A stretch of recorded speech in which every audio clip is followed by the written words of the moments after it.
The thing about these things are so great is that even then, I was in 8th grade, even then I realized almost everybody was in here. Almost, I mean, of the biggies. And even say you wanted to get Bernie Wrightson on there, you couldn't, even though he did end up doing something. He did.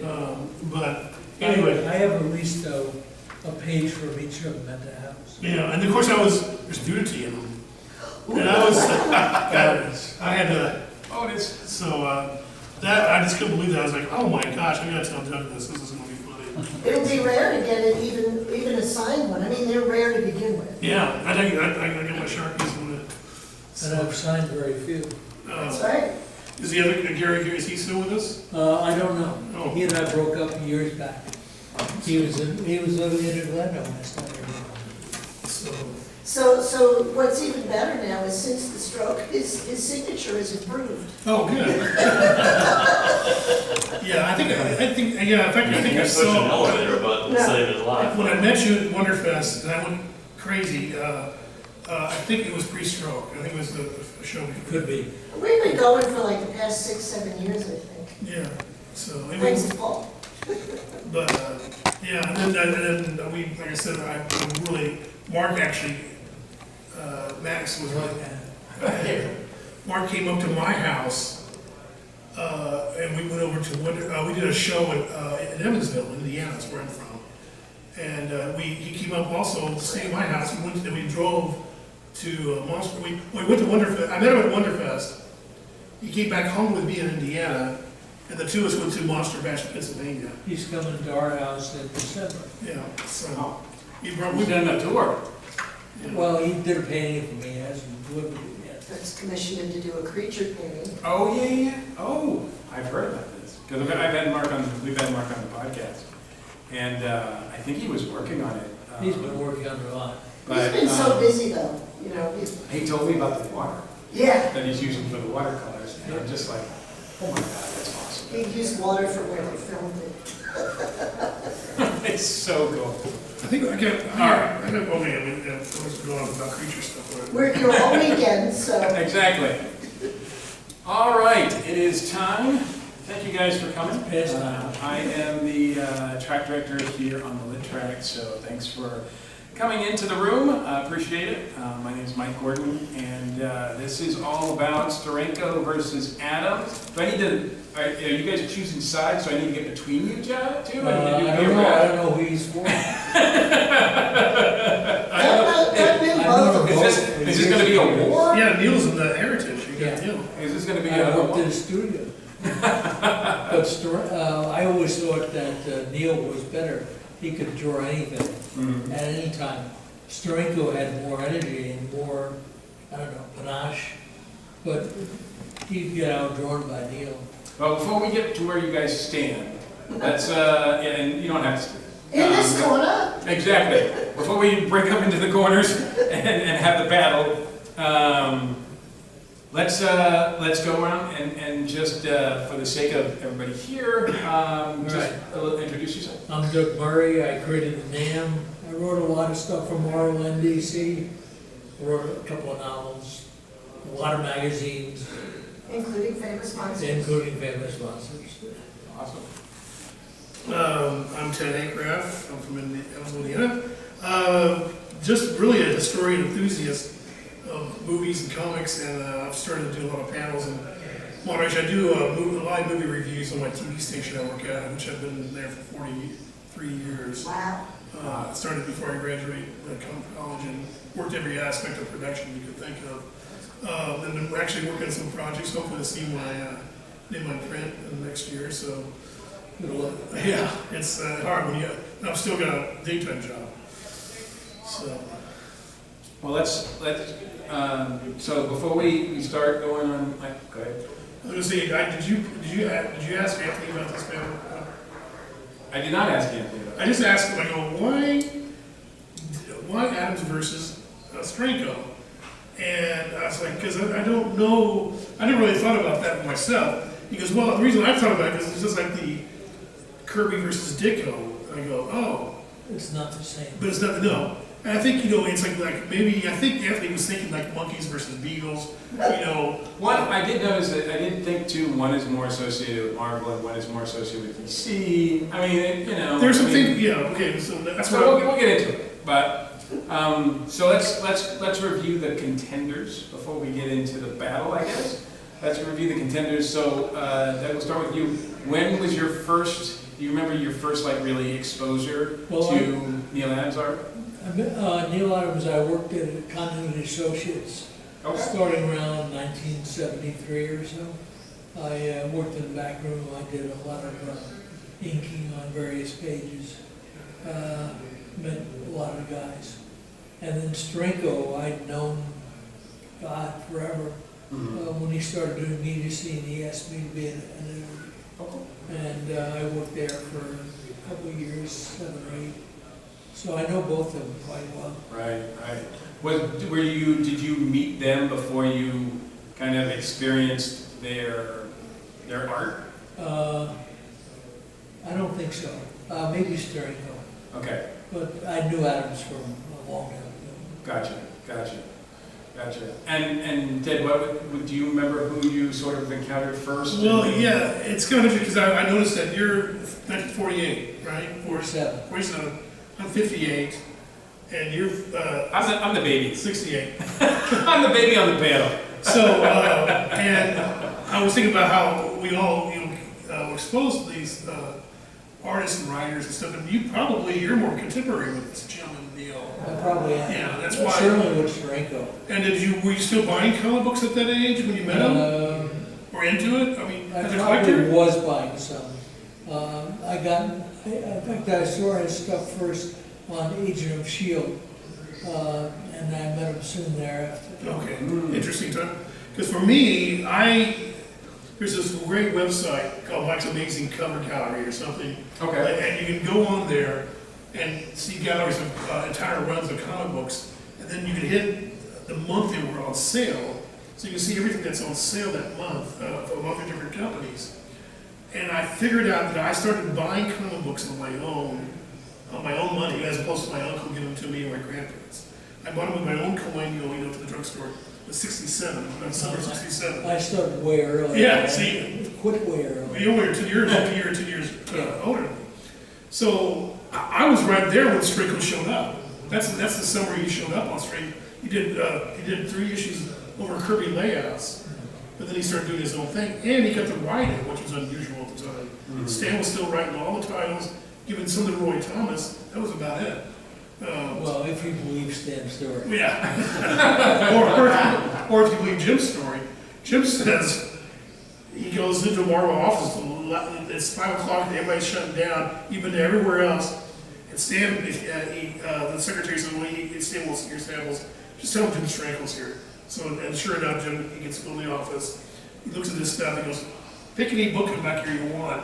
And I'm like, there's no way that Jim, he would let him pick Fantastic Four. He probably would. He gave stuff out like that all the time. He used to have a pile of originals in his office. No, but he pick a book that you would want to write and draw. Well, Would he get Kirby off FF or he might have. So, anyway, I started that summer and Agents of S.H.I.E.L.D. Big Fury blew me away. It was something we had never seen, but I was still new, sort of. But Jack, my biggest goal was Fantastic Four. So most kids in the block, most kids collecting, Jack Kirby was the model, the figure, what comic books should look like, the superhero action. Steranko started really changing it up a little. I didn't pay attention to Neal yet. He's in DC. He's doing Dead Man. Not much series-wise until he got the Dead Man covers, lots of covers. But all my money was on Marvel, and it was Steranko's. And I didn't until Jack left to go to DC in 1970, and Neal started drawing Green Lantern, Green Arrows. There's where I became the Neal crazy over Neal. And I always keep up with this analogy is that Jack was my grandfather. Oh, he's like a grandfather. You love him, respect him. You want to pay due homage to him. Jim and Neil were like the cool uncles, and you wanted to hang out with them, because they were doing the really I'll cool tell you a story. When Stan did the Fantastic Four story with, what was his name?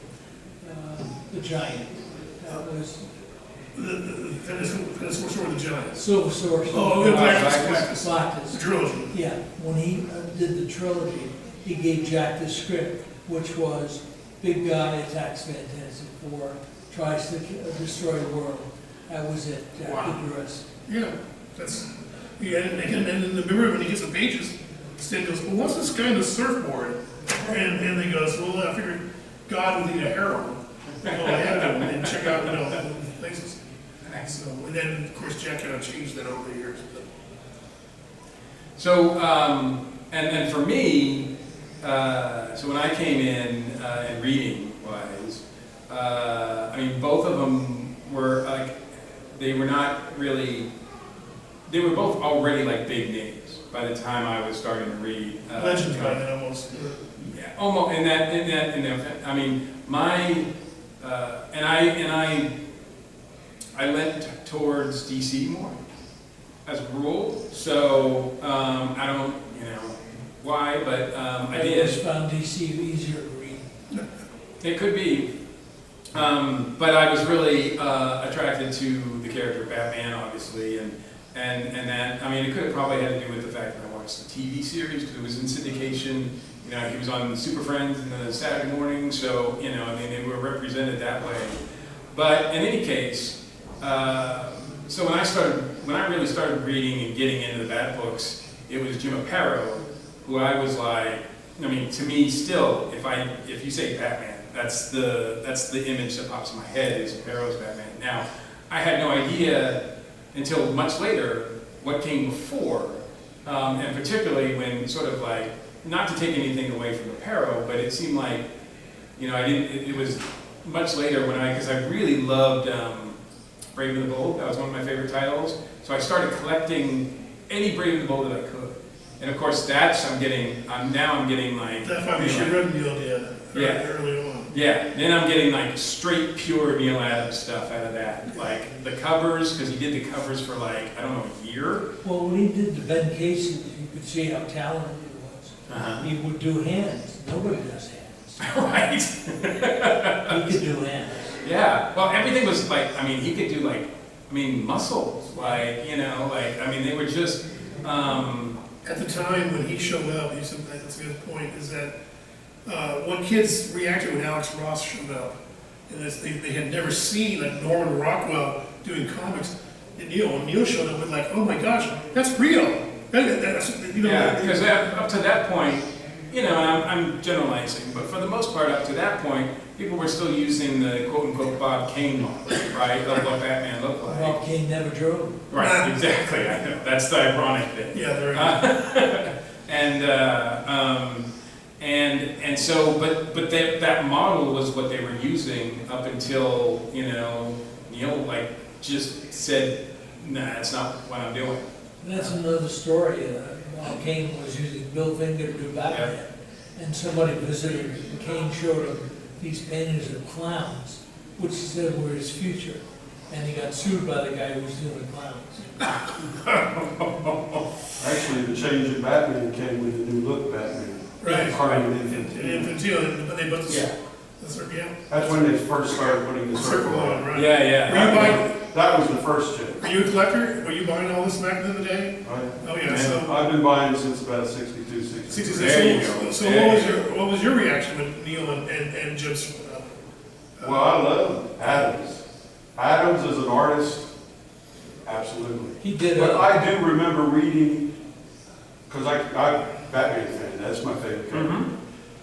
I do remember reading in the letter pages where a lot of people complained about it. Yes, there was some. I always thought that because it was almost. And I was wondering, what's wrong with these people? I think there was some kind of because it was so radical and so new, both those guys. Yes. That it was like some, Kirby, Buscema, or just even standard Murphy Anderson and Kurt Swan or something.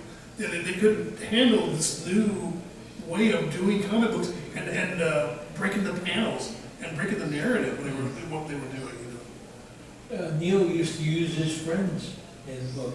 He used a guy named Steve Mitchell in Batman. He used Mike Kaluta in Green Arrow. Yeah. Yeah. Well, there's he did the famous cover of Superman battling Muhammad Ali, right? And then like the whole crowd is like all of the people that were working at DC and his friends and everything, right? Like every face is like Yeah. When he somebody. was Or he did short the of time. Halloween parade. Right, that one. He did that, Yeah, you he see put a lot of the artists. Bernie Wrightson would be in there and people like that. When he ran out of time, he did a Superman cover where Superman was caressing an alien woman, just two figures, and a blank backyard. He did it in 4 hours. Wow. Wow. Well, and I think that's unfortunately, that's one of those things that it's a common occurrence where somebody comes along and changes the game, and at first there's a pushback. You know, the fans, quote unquote. Well, Adam Steranko. Yeah, That's why- I was going to say, the same thing happened with him, I'm sure. That's why he started Media Scene and his history of comics. Mm-hmm. He got pushed back, so he did that instead of doing comics. So as far as that goes, I mean, we've already kind of touched on it, but I'd like to hear like what each one of you think. We'll start with Steranko, since we've been talking about Neal for a little bit. What was it about his particular style that you feel like changed the game? Like, what did he excel at? What did he bring to the table that either hadn't been brought before or just in a new way? He brought layout to the table. He did layouts unlike anybody else. Split panels, double panels, whatever. His stuff was always very dynamic, and he could make anything look dramatic. Probably not since Eisner, he really drew on cinematic techniques Yeah. and the comics, and then used the comics uniqueness for that. My favorite, I think, I don't. Will might have done this, or somebody might have done it before, but Steranko was the one that really made it obvious, and Galassi would follow up on it later in the 70s. You have one page that's like this, and it's the one still shot of the landscape. That's all it is. Then you draw the lines, you draw 4 lines of it. And then you have a body running across each of between the lines. The picture itself, the landscape picture, is not moving or not changing in time, The triptych. but the character at time is changing in between the lines. Don't they call that a triptych? That might be one way of, that's so. I think George Perez used that. Yeah, George, well, I think Jim was the one that really galvanized it. It came up. But the main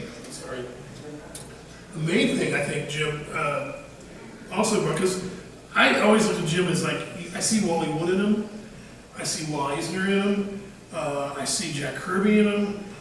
He's a real magpie of all these guys. Well, he was a magician who was Swiss around the drawing, and he used everybody. Yes, and I can remember they started reprinting Spirit in Warren magazines, and there's this one story where I'm looking at it, and it's a Chinese guy, and he's in a dark lit room with like a thing over him, and I'm like, that looks familiar, and sure enough, Jim took that straight from it, a Spirit story, and put it into a Big Fury story. Just it was like a revelation of like, he's doing Eisner. And but the thing, what the narrative stuff that he brought to it, the magpie aspect of it, but on top of all that was the modern pop, Andy Warhol commercial pop that was going on with the colors and the psychedelic and just the modernism that was going on in commercial art. He slathered that over the top of it, you know. And what year are we talking about? 67, 68, something. Yeah, Yeah, because I always he's thought, gone by 70. because by the time I got a chance to really dive into Agents of S.H.I.E.L.D., I mean, I was much older. I mean, it's only been probably maybe 20 years ago that I did, right? Because it was totally not something in my radar, but I heard so much about it. And so I got the trade and everything, I was looking at it. And I was like, wow, this has a real, like, not only pop art, but also it's really pulling from, because at the time, in the 60s, like the James Bond craze, the spy craze, the movie craze, it seemed to really, really kind of just really build on that too. Well, you gotta remember too, Nick Fury was floundering, and they couldn't figure out, it was originally gonna be John Severn doing it, and then he left, and he was still suit and tie, spy. And Kirby had to come back and fix this, and they couldn't get a further artist, it was just a big mess. And then Jim comes along and takes it. That's probably why Stan let him have it, because nobody was paying attention to the book. And, he got rid of the suit and tie, he got the jumpsuits. The whole Avengers And the book. big white boots. The boots and the gun, and the straps, and the whole lot. Alex Toth was doing film stuff then, and he did a bunch of storyboards that Jim Shore used in Agent of S.H.I.E.L.D. Probably like that Space Angel stuff that he was doing, okay. And it makes a difference. Mm-hmm. Yeah, that I thought, well, and also, again, I'm sorry I'm jumping around, because now I realize that when you start me up on Steranko Adams, I really don't, we haven't really told you which ones are. Not yet, we're not there yet. But, We're still looking at the contenders. Okay, what I love about the two of them, if you look at them, it's almost like they wanted to do every genre after they stopped doing what they did. Yeah. Because both of them did westerns. The last thing that Steranko did was a love story, one of the love comics. Oh, yeah? Yeah, and he did a horror for Tower of Shadows. So it's almost, and he did 2 X-Men's, he did some Captain Americas. He was all over the place, and he almost wanted to do every single genre that was available to him. And Neal would do the same thing. He would do the Tomahawk covers. He would do El Diablo stories. He did, and then he did superhero stuff. The first 2 things he did was the Dennis Island thing with the Oh, right. He did a couple of those, Earl's World's Finest. Yeah, He did 2 of those, I think. right. And, Well, DC was a lot tougher the way they handled stuff out. They didn't give a new artist whatever he wanted. Marvel did, and it got worse when Jim Shooter took over, and later when he was replaced. Then he took over that. Who was it? you got one. Took over after Shooter. It wasn't a. Tom DeFalco? Tom Oh, DeFalco. Tom. Tom DeFalco gave himself Thor after Walt Simonson made it popular. And then he gave himself Fantastic Four after Walt Simonson made it popular. It was all about the royalties. Right. Which there were plenty of in those days. There were. I'll tell you how you end this. Steranko shit's $300,000. Neal Adams stuff's about $20,000, $30,000. So, That's you know, that's how you can relate who's better. Yeah, but who's more prolific? Adams, for sure.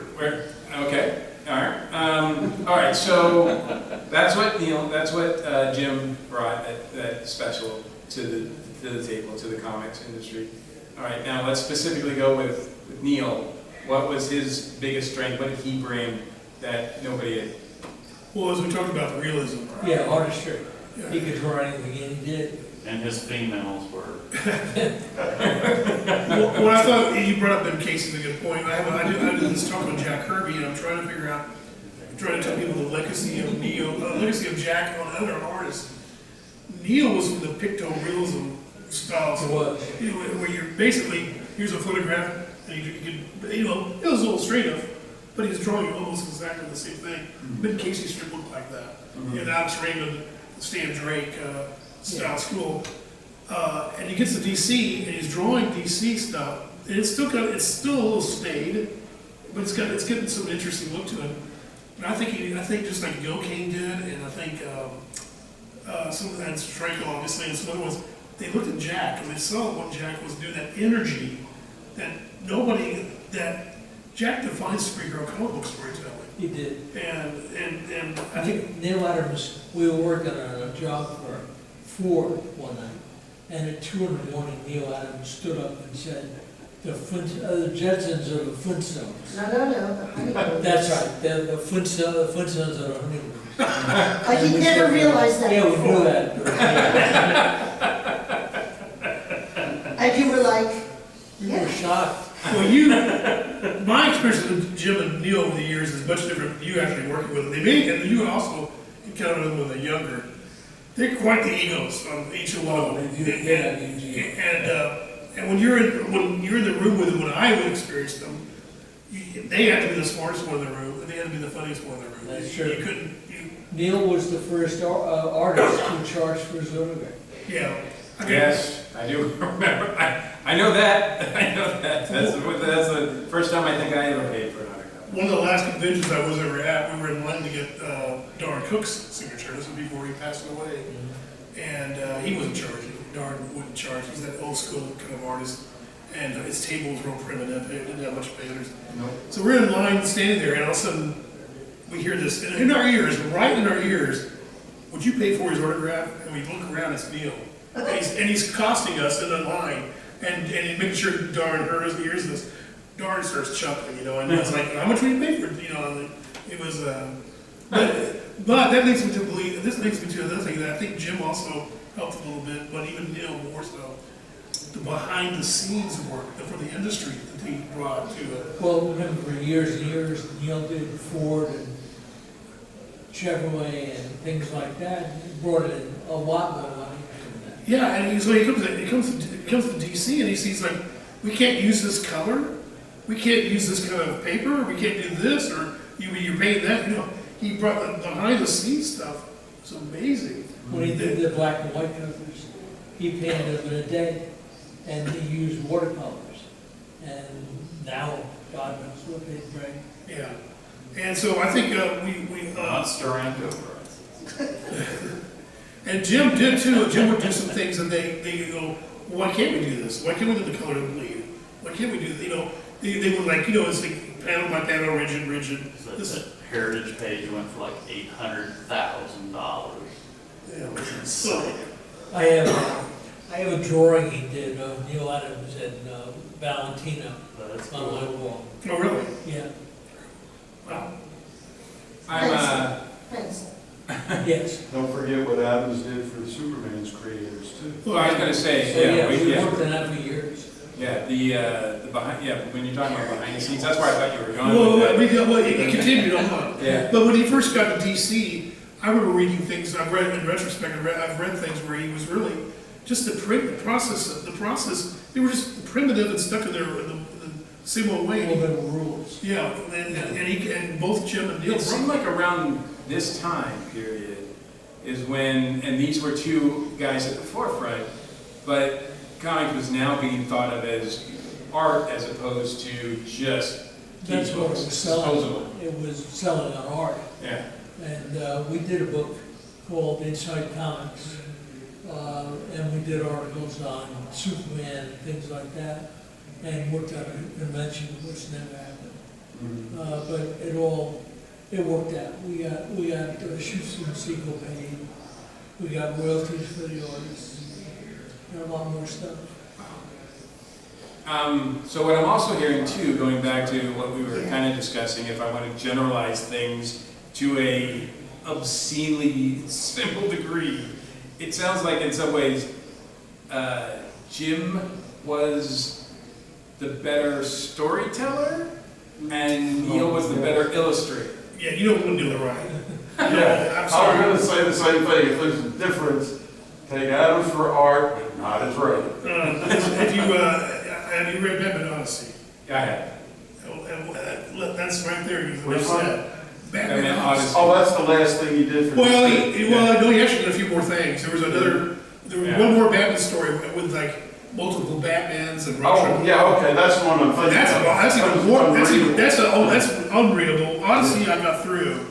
The last one, I was like, I don't know if I can understand this. On the other hand, Neil had a conscience and about the business. Yes. And Steranko didn't. Okay, that's fair. Okay. So Neil worked for years to get Siegel and Schuster paid, Yes, get absolutely. royalties and all the other Yeah. stuff. Whereas Jim worked toward doing a magazine to show girls in negligees. So, It's pretty And great. what's wrong with that? Priorities. but yeah, that's a good point. What would you say is, we're going to pick what is the most, you feel personally is the most underrated work of each one? What is something that is a hidden gem or something that you don't think is talked about enough, or something that like, because I mean, we all know, Agents of S.H.I.E.L.D., Nick Fury, Jim Steranko, and then over on Neal Adams, it's Batman, Green Arrow, Green Lantern. No, Dead Man. Dead Man, right. Like, so you specifically mentioned that they both dabbled in other genres, they both dabbled in other things. Is there something that you feel like is underrated, something that they did? Well, I'll go back to that. I think just the fact that Jim doing a the love story, I do and the style, and he was playing with style in it. I think that's the underrated Steranko one, because hardly anybody knows about it. They actually reprinted it within like a year in another love romance. Is it like a novelty, or is it something that really does you feel like is effective? Like, oh man, he really brought that was pretty awesome. Well, everybody should read this. Yeah, well, I can't say that it's going to change your mind about romance or anything, but he did it in a weird style. It was a wholly different style. I mean, the things I love, or everybody loves, so like my Captain America 113 with the tombstone on the cover. That's like one of my. I had somebody blow it up and a thing from our wall. But I'm trying to think. I don't know. Have you thought something yet? Not really. Not something. Have you ever read Steranko's Chandler? Yeah, that's pretty good. That's an eco. And that's something not many people know about. He did a lot of westerns too. I got one. It's adaptation of Atlas. Oh, yes. Have you seen that? I have seen that. Yes. I don't own it, but I have. Well, they haven't put it together in America. There's an Italian. Steranko published the first Star Wars magazine. Yeah. But Outland, the adaptation of Outland would be the underrated overlooked thing. Wow. That's really good. The Neal, I'm trying to think what I would. I can't think of anything. Oh, it's sort of radical, and I don't. I thought was Neal kind of a prude a little bit. What's that? Neal Adams, was he kind of a prude? No. He wasn't. You would know. His daughter pushed a lot of his stuff forward. Yeah, because I really woke my eyes up when I saw him do. I think it depends on how you stand on your religious stances. Son of God, National Lampoon. Oh, National Lampoon, Yeah, I would think that's pretty overlooked and underrated. What about Dracula? Yeah, that's. Dracula, yeah. There's nudity in that. I remember that. I got in trouble with my dad because my second dad, National Lampoon. What about Warp? Oh, yeah, there is There you more. You know about We that? did it on Broadway for a whole week or Doug was 2 involved weeks. with that. Oh, really? Yeah, I was. Did you know, who else was involved with that? Oh, Frank Bruder did. He did the comic. Comic book later. The Warp had shown in Chicago for 2 years, and they moved the company completely to New York. And Neal did new background drawings, new costume designs, and it opened and closed in about a week, which was too bad because he was quite good. And then Frank brought up the comic. Yeah, and It another thing. didn't last long either. One of ways, they did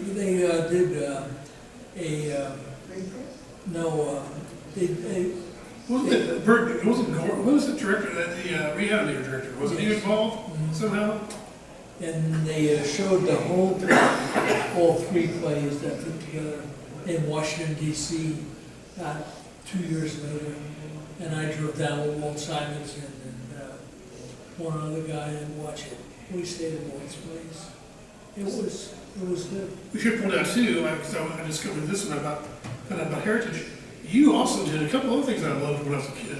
The Art of Neal Adams 1 and 2. Oh, yeah. He did these things, and Yeah, and I love those covers he did. Did you commission him to do his idea was the atomic mouse holding it off the 2 companies? Oh, that was his idea. It was his. Those are great, but I cherish those. I did the Aqua sketchbooks too. Which one? Aqua sketchbooks. Oh, okay. Yeah, I don't He doesn't have copies of those. I don't either, and I don't think I had those either. But They weren't bound. They were loose. yeah. 30 drawings with a. But you don't have the Art of Neal Adams. Oh, really? You don't have those? I have those. You do? Yeah. Didn't know you had a complete one. Yeah. What were those old Outer Limits books I had you sign? Oh, that was, Ed Gross yeah. published those. Yeah, Years he ago. wrote Outer Limits too, so.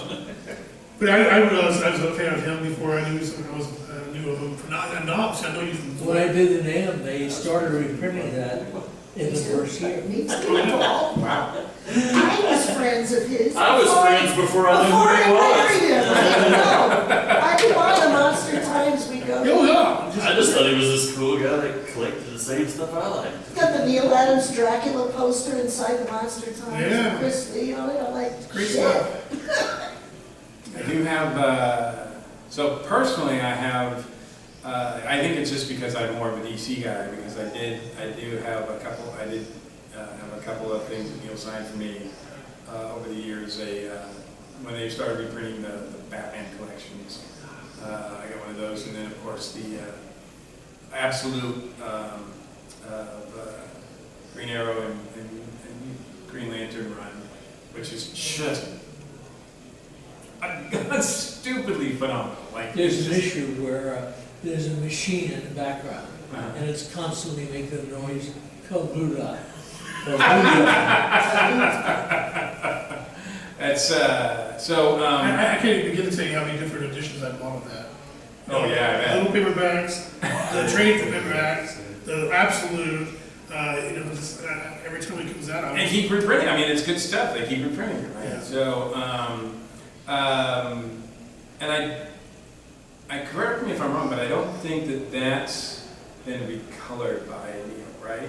Or is that? Yeah, you're right, I think it hasn't been touched on. I think because he's recolored all the Batman Well, stuff. he's dead, so he's Yeah. not really No, but I mean, like, It's not doing a whole lot of work. But some of that, not of attention was, how do you feel about that? the recoloring, Yeah, I'm not a fan. yeah. Although I will say, a lot of the colors from back in the day are pretty bad. So I don't mind recoloring, but some of the choices that, They're too bright. yeah, exactly. Way too bright. Yeah. Because we're used to that crappy paper they used back then. Yeah. It absorbed all the ink, and you got a dull color, and it Yeah. just doesn't look the same. Yeah, and I'm glad they It's a didn't nice do that. paper. I'm glad they didn't do that with the Absolute of Green Arrow and Green Lantern, because I think that looks pretty good. But yeah, some of the Bat stories in those nice hardcovers. It's a nice hardcover collection, but they've all been recolored, and you're right, they're so bright. It just throws you off. It's like, whoa. I have a question. Did they ever publish the stuff you're mentioning in other countries? Because they did a reprint of the first issue of NAM in France. We were in a bookstore in France, and there was the first issue of NAM hardcover. Wow. And the Nice, quality of the coloring Yeah, it was beautiful. was amazing, Wow. you know? That's a good question. I think,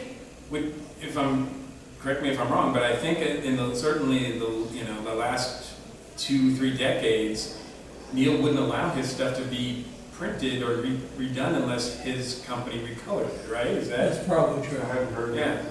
So. Yeah, he made some I think he made some demands that we could use until they, Well, Because he was going to get something out of publishing it. lot. Of course. His company's going to get something out of it. Yeah. And you can't blame the guy, No. God bless America. Well, I mean, I can blame him a little because I wish that the colors were better. Well, there, but if the artist has control over it, So the odd thing is that, and I just double checked my collection, is that I think I only have one thing signed by Jim, and that is his variant cover for an issue of Dawn, the Joseph Lindsay book. And so I know it's so random. He just did a variant cover, but if we're talking about Neil being able to draw in, Well, things Jim have was no changed. slouch. Things have changed. Frank Jordan is grandfather's Oh wait, lots of stuff. yes, Neil didn't have really the opportunity. yes, that's true. that was one reason Neil was badgering people about getting autographs, getting paid for autographs. He says, "You guys, the comic book industry is so retarded for so long in terms of money and Suppressed. that he goes, you guys deserve some money, you deserve some compensation." And I think that's what he really fought for, in many ways. And then that's why he said, "Yeah, they charge for an autograph. You deserve it, Mm-hmm. but it is a little bit like biting the hand that feeds you in a way too. Yes, I know, because I'm spoiled. I grew up in a time when comic artists and writers never charged. Right. Well, he never did. Yeah, and so that, when that came along, I think the monster shows, or somebody, the virus spread. It was me. Yes. I was running the men behind the masks. Star Wars We actors. started charging. Yeah. When I first started going to shows where they had actors and so forth, they signed for free. Well, the actors did too, yeah. But my understanding is they got paid a fee to appear. Right, yes. And then they That's exactly right. changed all that Yeah, they would do it. and just came and charged for their autograph instead. So That's how they get make their paid. money. Yeah. Yeah, I was really, I got thrown off base. First thing I really realized was going that direction. I had met Jim Kelly from Enter the Dragon, and we were, oh, Enter the Dragon, it's the greatest film, I love it. He's like talking about, okay, and I said, okay, I've made my 10. Can you? I have a little Instamatic throwaway camera. And, you know, right little. I said, can I get a picture with you? And he goes, that's $10 more. And I'm like, That sucks. yeah, I mean, and I can't, at that point, I put him on the spot because I was sincere about how much I loved him and enjoyed him in the movie. And then it's the same, well, you're not worth an extra $10. I felt like it was negating all that. Sure. So I had to go ahead and do it, but it was only, you know, with my camera and it's, Yeah. I mean, and then, you know, Oh, it's like that. Jonathan Harris started doing it in Chiller in Jersey. You know, Dr. Smith. It was Yeah. funny, we saw him and a bunch of kids shot him around the corner and yelled, "Up yours, Dr. Smith," and ran out. He was like, hey, Harris, click, up yours, man, and oh, left. that's good, that's good. They were thanking us though, because we were repping Peter Mayhew at the time. And I think we were only charging either $5 or $10, and he Right. supplied the photo. Right, oh, that's nice. And Yeah. everybody else was like 20 and more at that time. And people were like, thank you, you know. What was it, 19 Comic Con, I paid $500 for a Neal Adams Vampirella sketch. There you go. He's expensive, you know, but it was worth it, because God knows what it's worth now. I went to almost the entire 80s, never seen Neil at Chicago. That's what was my convention I went to. And I lived in Evansville, that's the only one I could afford. TV doesn't pay in production TV. So finally Neil's gonna be at Wizard, I think Wizard World bought it out by then. Yeah. But Neil's gonna be there. I'm like, so I took my Green Lantern Green Arrows. I'm like, oh my gosh, I'm gonna finally meet Neil, meet one of my biggest heroes, and he was charging for it. It's like, so then I'm thinking, well, if I'm gonna pay for it, I might as well get something new. And it was a vampire Well, movie. you know, I think he wasn't, I mean, like 19 Comic Con was the last one before the pandemic, Well- I think he was charging $20 for an autograph. It wasn't like it was a lot. No, but his sketches now, like a headshot was like $150. yeah. If Yeah. you wanted a full figure, it was $500, and you had to wait 3 days. It's funny you because know? when I did Heritage, we paid him $200 a page and kept the art. Where is it now is what I want to ask. Where is? I sold it to a dealer. Yeah, but long before the prices Yes. were Oh my crazy. gosh, yeah. Could have paid off the house, you know. I have a question for you guys. You still have stuff you can have about stuff. The autograph situation on the comics. Does that increase the value of the comic? No, it Or what does the destroys diehard the fan think value. about the value of the comic? Depends, Stan Lee always signed on the cover, Yeah. and that destroys the value. Yeah, a AFA grading, it would be a 0. Well, can't you have a witness to watch the autograph and that? Yeah, well, their opinion is that anything that mars the originality of the cover ruins it. So they will grade your comic, but actually, if you look in their list or whatever it is, it's listed as a 0 if you send them something that's not on the cover. So The one thing I love, I love comics so much, but I hate the fact that they're listed as collectibles. People think of Commodities them. now. Well, if you go to eBay, they're not under books, they're under collectibles. Collectibles, yep. So, like, there's a mentality that comics are not a medium. As far, you know, They're something that people get and can get. Invested. Like Exactly. they're slabbed, you can't read And them. whereas that has been the case for so many people, but I've never, of course, I've never thought of them that way. And so, like, when I get something signed, it's because I want it that signed. I'm not gonna flip it. I'm not gonna, like, everything that I have signed, I have, preserved It in my means office. something to you. Absolutely. Like, I don't just buy them if I don't just buy signed stuff. If I don't meet them, et cetera, et cetera. So, that's my view, but I know it's not the norm, because the norm When I is, started writing for Marvel, they would send us a box every month with every comic from both companies. Kids love coming to us on Yeah, Halloween. we- It's I used to give Spider-Man. away a, From both that's companies? awesome. yep, From Well, DC we were and Marvel? DC, Yeah. we were for DC. No, he said Marvel sent Marvel sent us DC. DC stuff. comics. That's But you interesting. did do a couple things. Yeah, but nonetheless, it was a deal the companies had. They- Back as part of it. Oh, the companies had a Well, for a little while, Well, it they're all- all using the same distributor, Yeah, right? the printers were in Sparta, the printer was in Sparta, Illinois, Yeah. so everything was being printed out of one place. Oh, yeah, we Yeah. get They sent us every month. So that's why probably got the. All right, so let's continue to compare the two. Let's talk about legacy.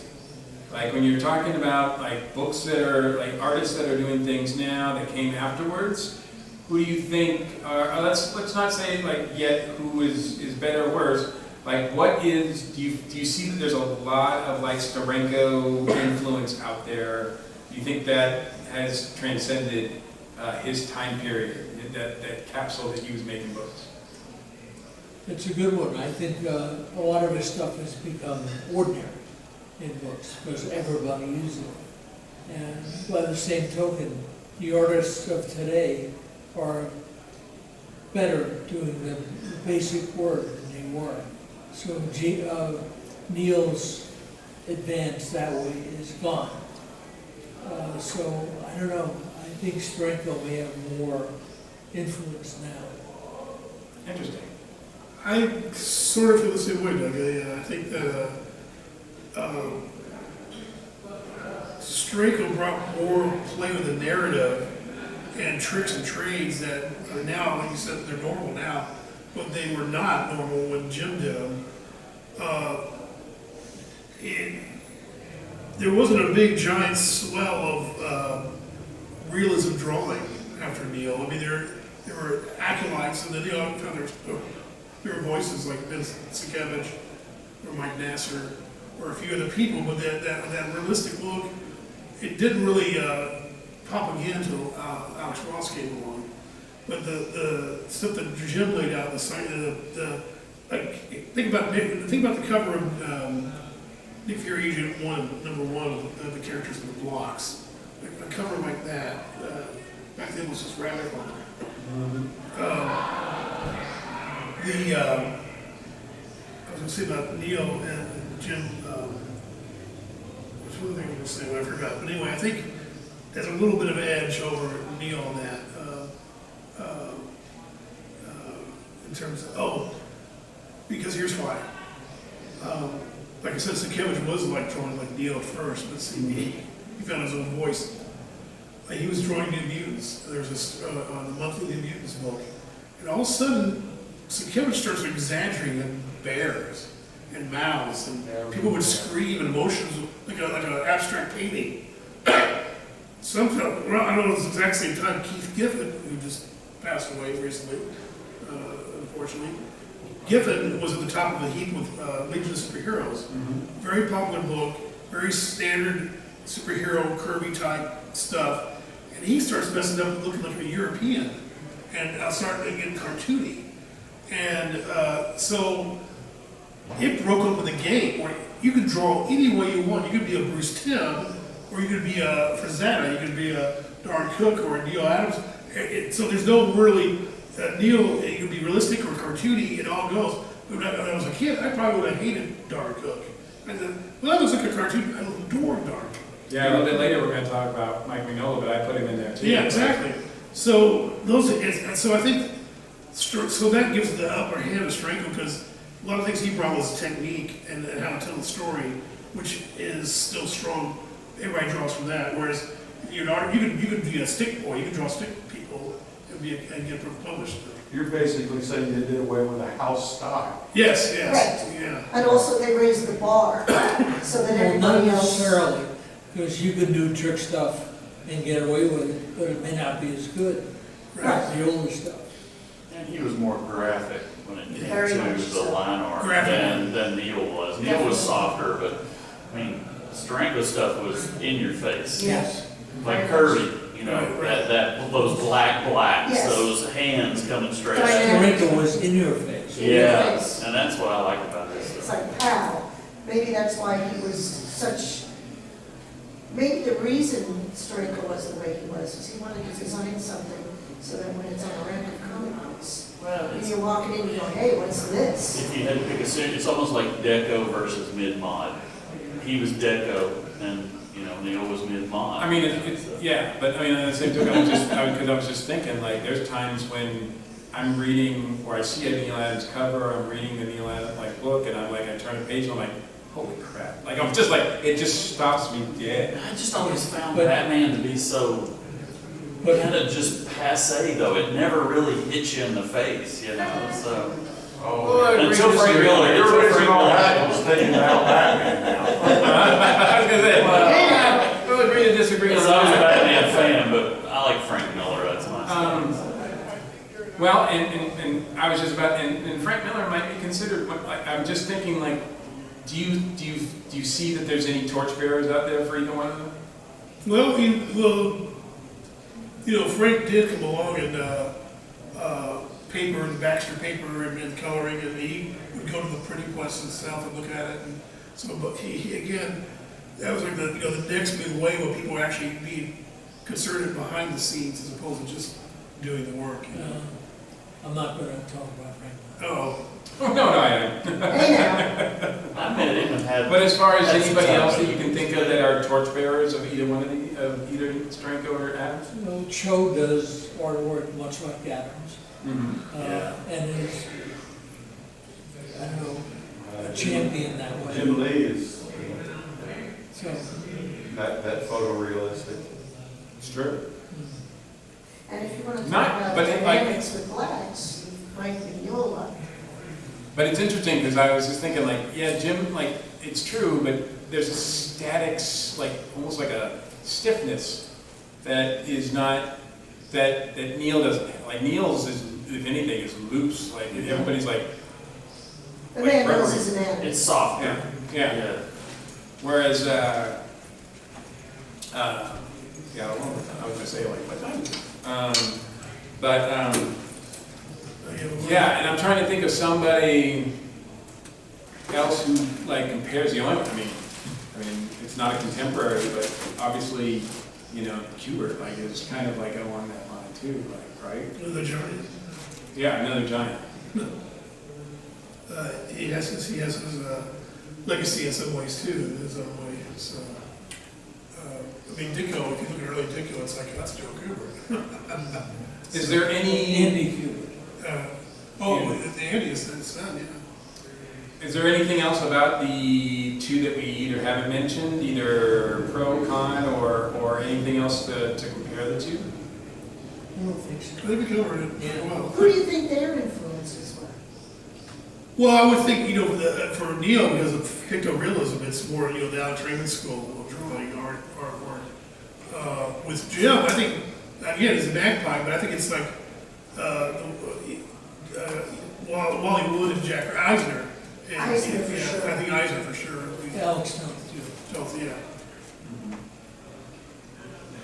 Interesting. Wow.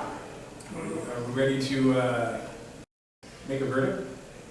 Throw down, boys.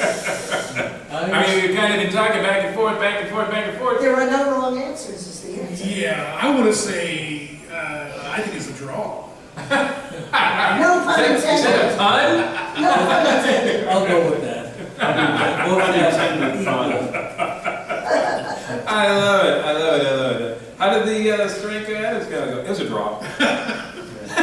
Of course, how could it not be? You're right. There's no wrong answer here. But yeah, I think that's what Anthony was talking about, was like more of the, you know, if you're a Beatle fan or a Wookiees fan or that. I'm like, no, I never thought about Jim and Neal that way. No. You know, but yes, sir.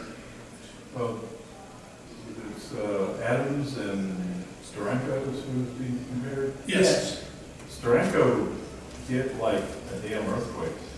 Yeah. Yeah. I'm old enough when he was doing Nick Fury or whatever. Right, it was Nick Those Fury. things We he talked did. about that, And yeah. it's like, holy wait, this is, you know, up to then, other than Ditko, I didn't really buy something for the artist. Kirby was good because he could just do like 20 different comics in the same week. But in general, it was the story and the characters. Except for Ditko.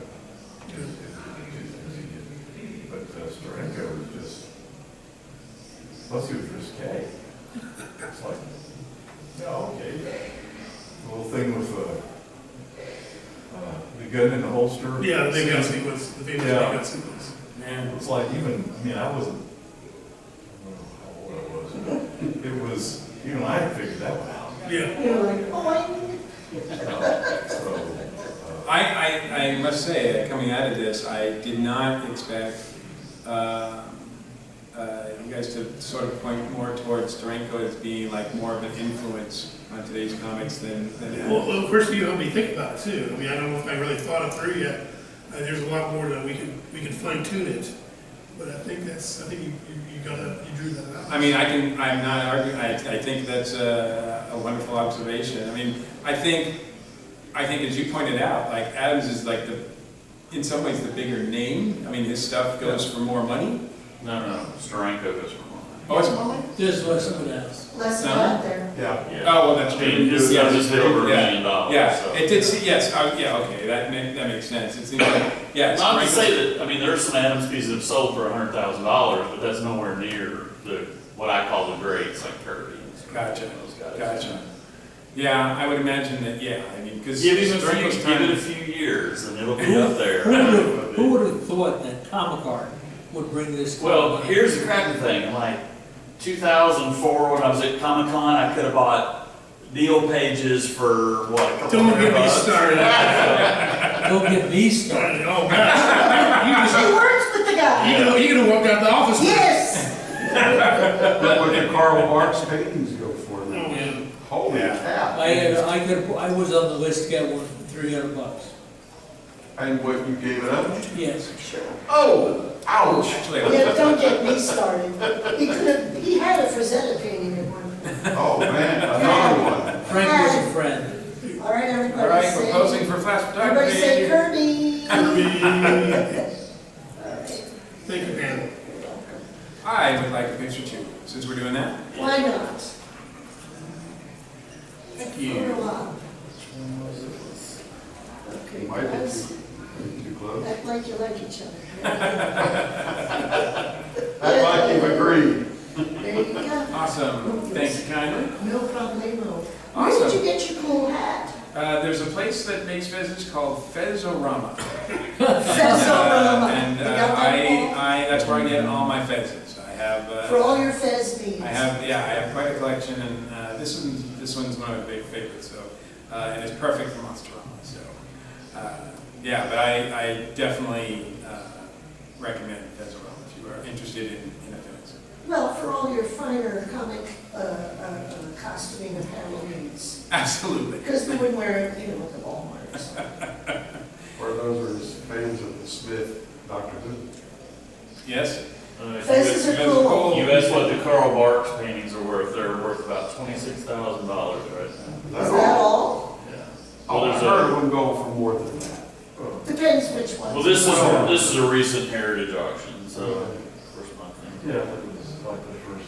It is kind of mind-boggling. I bought a Frazetta painting for $300, sold it for $1,000.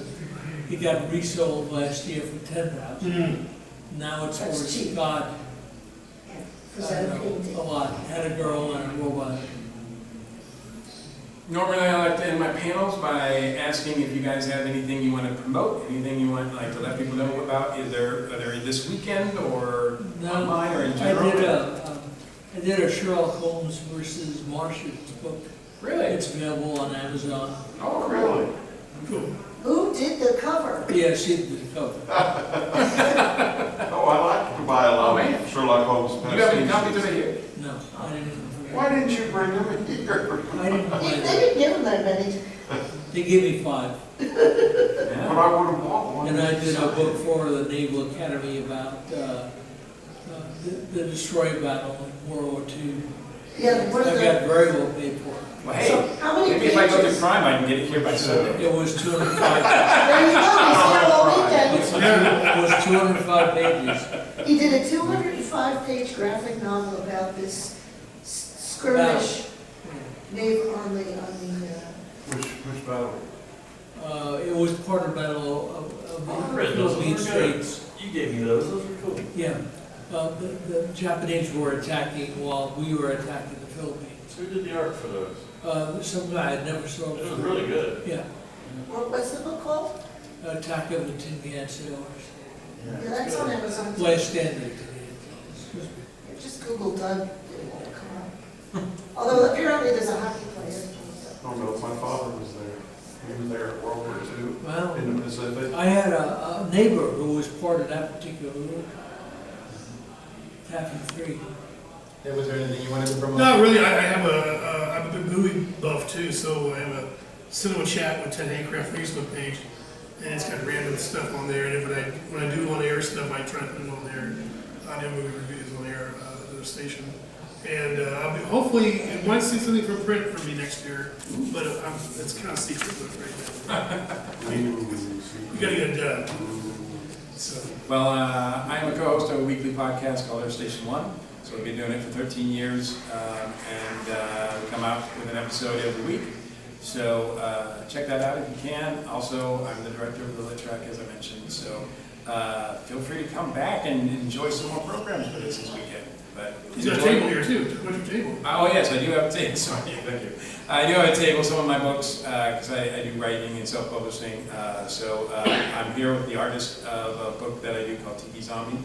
And so we're here set up, and I've got some other books there too. So otherwise, thank you guys so much. Thank you. Thank you.